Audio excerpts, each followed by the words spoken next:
سبيل الدموع سبيل مريح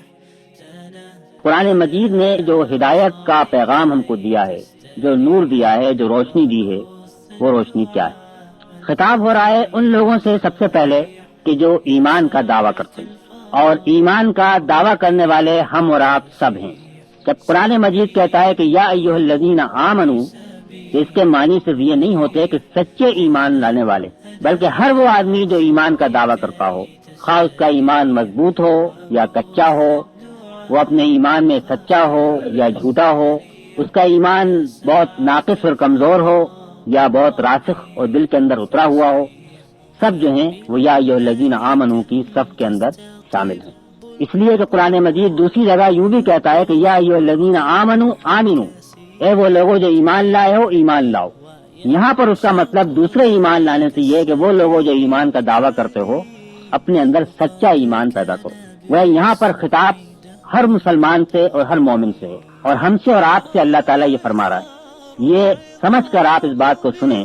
کہ جو رب کائنات ہے، سارے جہانوں کا مالک ہے، ہمارا پیدا کرنے والا ہے، وہ ہم سے کچھ بات کہہ رہا ہے، اور اس حیثیت میں کہہ رہا ہے کہ ہم نے ایمان کا دعویٰ کیا۔ فرماتا ہے کہ اپنے آپ کو اور اپنے گھر والوں کو، اپنے اہل کو آگ سے بچاؤ، کہ موت کے بعد جب ہم اللہ تعالیٰ کے سامنے حاضر ہوں گے اور وہ ہم سے ہماری پوری زندگی کا حساب لے گا،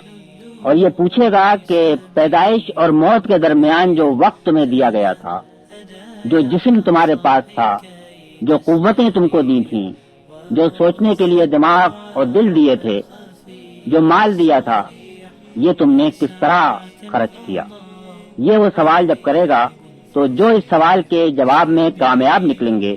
وہ اللہ تعالیٰ کے انعام کے مستحق ہوں گے، اور جو اس سوال کا جواب نہیں دے سکیں گے،